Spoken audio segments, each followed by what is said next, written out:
we're gonna try this again. I feel like I have to get super comfortable before I film. Stretching is always a must.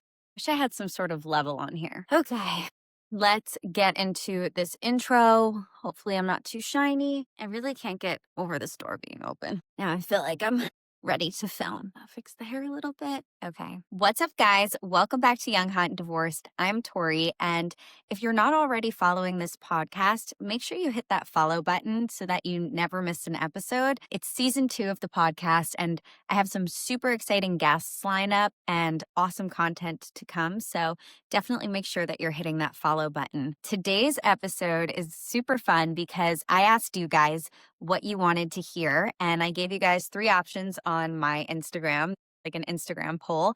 And I really wasn't expecting so many people to participate, but so many people did. And it made me super excited because not only like are you guys listening, but you also care. And that's really great. So the episode that won didn't win by like so much, but the episode that won was relationship hot takes. And I'm in a new relationship, and I feel like you just kind of figure these things out about your partner at the beginning of a relationship. And don't get me wrong, some of these are like super controversial, and they were totally supposed to be.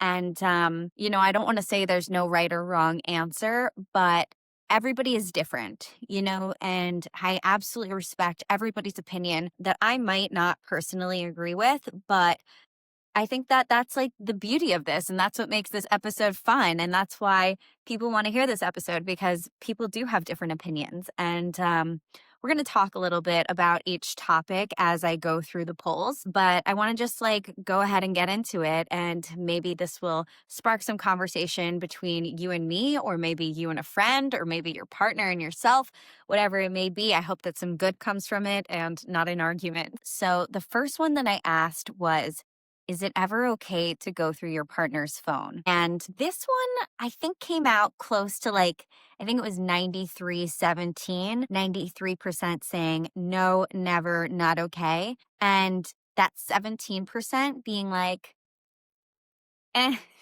So I found that interesting. And I'm not going to lie, I am absolutely guilty of going through my partner's phone, but I found that it never, did any good for me. After I did this, after I went through my partner's phone at the time, I set a rule for myself that was like, if I go through somebody's phone, for instance, his phone, and I find something that I don't like, it's my own fault for looking. And I'm not saying that, like, if you catch your partner completely cheating, I'm saying, like, little things that you just might not like, not make or break big things. And I've learned my lesson.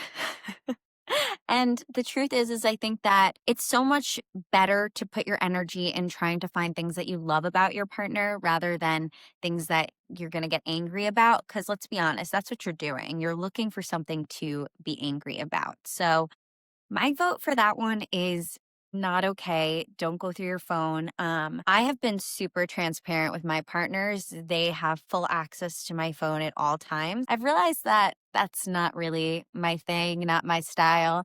If you're with me, my thought is that you should know me well enough to know that there is no line crossing going on here, but every couple is different. And if you go through your partner's phone, I want to know what you think about it because, like I said, I'm totally guilty of it. I've done it myself, but I've now come to the realization that that's not how I want to roll. But I'm dying to hear if you do go through your partner's phone, like, do you find it validating? Is it like a relief, or are you looking for something to be angry at? I just kind of like want to know where that behavior comes from. Because for me, I know that when I was doing it, I was looking, I think everybody kind of looks for the same thing to see if your partner's talking to somebody else. But I don't really remember. It was so long ago. But I definitely was looking for something that would like, quote unquote, get him in trouble. Mistake, if you ask me. Okay. So the next question is it ever okay to yell in an argument? And poll option was things get heated, it happens, or never okay, keep your chill. And it was very close to 50-50 on this one. The majority said that things get hot, it happens, like the yelling happens. And I put a lot of thought into this and I was like, you know what? I can see how that happens. Certain people, just, like just comes out. I think that the important thing here is not so much how you fight, but how you make up.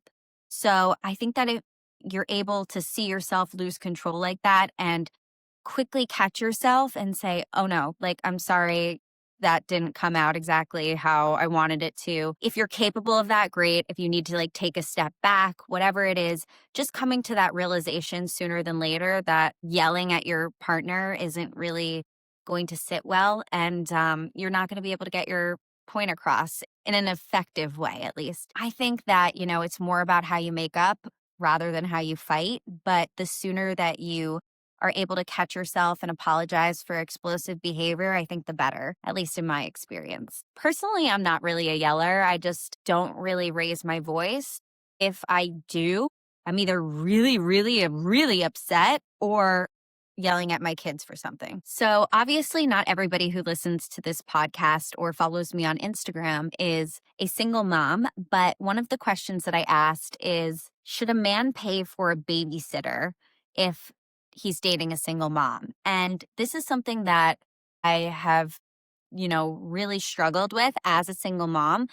My responses here, the options that I gave for responses were yes, how else is she going to go out with him? Or no, not his kid, not his problem. And I do believe both to a degree, but I have to be honest that without that, it's almost impossible for some single moms to actually go on that date. So in my case, I don't have every other weekend off. I used to, so I know that I could have scheduled dates every other weekend and that would have been fine. But now I don't have that same help or co-parent. So I'm not able to do that. And it would have to be that, he would pay for that. Otherwise, I'm paying for the date. And like, that's not okay. Like, at least in my book, whatever. So I see it both ways. And I don't think there were any single moms that were like, not his kid, not his problem. I could be wrong about that. I can't say that like I looked through every person, but I did notice that a lot of the people that were responding saying like, not his kid, not his problem, were not in the same position that I'm in. Maybe you could see it both ways.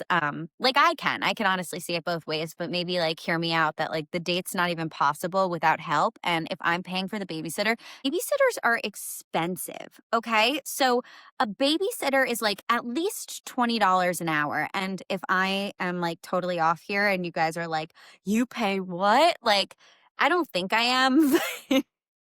Let me know. So I think like a babysitter is like $20 an hour. You're going to be gone for like 4 hours. It's going to be $80. $80. He might be taking you to a freaking pizzeria, like you're going to spend some significant money to go on that date. And in my opinion, like that's his job.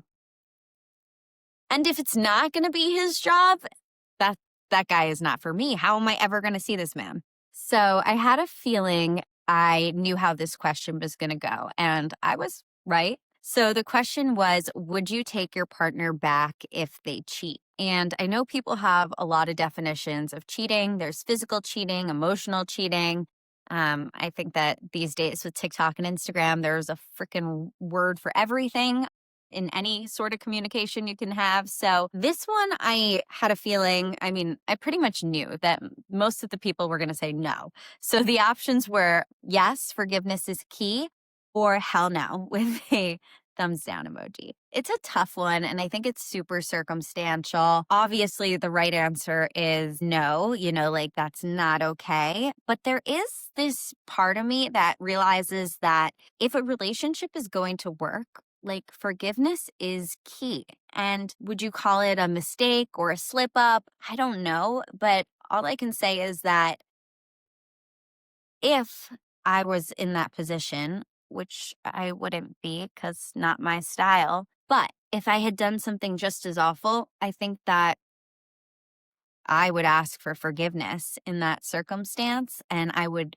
hope that it would be granted to me. And I know that's a really crazy answer. And only 2 people said, yes, forgiveness is key. And they're my friends that live in Miami. And I think that like that Miami culture, people cheat. Absolutely. People are cheating. Not that people aren't cheating everywhere, but it just feels more part of the lifestyle there. And there are couples that are totally cool with it. And, they're both cheating or they know one is cheating, whatever it is. And then there's also situations where like people don't know and they care. But regardless, the cheating is occurring. And I'm not judging the two people that said, yes, forgiveness is key. I think that that's actually something to think about. And to be honest, if I was in that position, I don't know what I would do. And that's where I think it's like kind of circumstantial. So that's my hot take on that one. This was a good one. So I asked you guys if you had any questions that you wanted me to ask, and I got a really good one. And it was, what do you do with his sweatshirts? And I'm assuming this is like post breakup. So I gave 3 options, and hindsight, I should have only given 2 because everything came out like so equal. So the options were keep the hoodie, toss them, or respectfully return. And it came out to be pretty even between all of them. And I have absolutely typically kept the hoodie. It isn't until like fairly recently that I think that I'm trying to remove things like that from my life. And funny story. So I used to keep my ex-boyfriend from high school's hoodies. And when I graduated high school and went to college, all my clothes stayed in my closet. And my sister, my little sister, took that opportunity to raid my closet while I was in college. And I saw her one day wearing my ex-boyfriend's tennis sweatshirt. And I was like, Ellie, where did you get that? She was like, from your closet. And I was dying because, like, here's my little sister wearing my ex-boyfriend's hoodie and she loves it. She actually wears it all the time. It's like one of her favorites. But there's definitely that like awkward, I don't know, maybe you have to explain where you got the sweatshirt from one day to your partner type of thing. And I could definitely see that being an awkward conversation. It's like, oh, it's my ex's sweatshirt. And it's like, now what? Like, are you cool with it? Or like, I don't know, am I throwing it away? Or donating it, not throwing it away. I need a little powder break. Shiny. Okay, I think this was the last question I asked. And it's, can men and women truly, really just be friends? And this one came out like 50-50, not quite exactly even, but it was pretty split down the middle. And the options were, yes, it can work, and nope, someone likes someone. And I am guilty of thinking that men and women can be friends and thinking that I did have guy friends. But the truth of the matter is that I think at one time, either I liked them or they liked me. And not to sound like obnoxious, but more on the lines of they liked me and I would never consider them as a romantic partner. So they literally end up being friend zoned. And to me, on my side, it's completely platonic, but to them, they might think that they always have a chance. And I didn't realize that. And that might sound naive or whatever, but I really didn't. I really was in the, yes, of course you can have guy friends camp. And I think that in like some situations, like your friends' husbands type of thing, people that like you're loosely connected to, but like having your own guy friends, I don't know, I really don't. I have yet to see it from like a man's perspective. I think that men are really like someone. And I think it's because the guys like the girls and that's why they're okay with being friends. Like maybe they think that if there's ever a chance, they'll be able to slide in. I don't know. So I used to think it could work, and now I'm in the nope, somebody like somebody camp. So those were all of the hot takes. I would love to hear your opinion on the hot takes. You guys can comment on this episode on Spotify or wherever you're listening. And if you didn't already follow at the beginning of the episode, make sure you follow, especially if you made it this far. I appreciate you guys so much, and you have no idea how much that little follow helps me and this podcast grow. And I'm actually working on some merch right now. So stay tuned for that. Really exciting. Don't worry, it's not going to say like divorced across your chest. But yeah, super exciting things to come from the podcast. So make sure you're following. Thank you guys so much for watching. As always, I'm Tori. This is Young, Hot, and Divorced, and I'll catch you next week.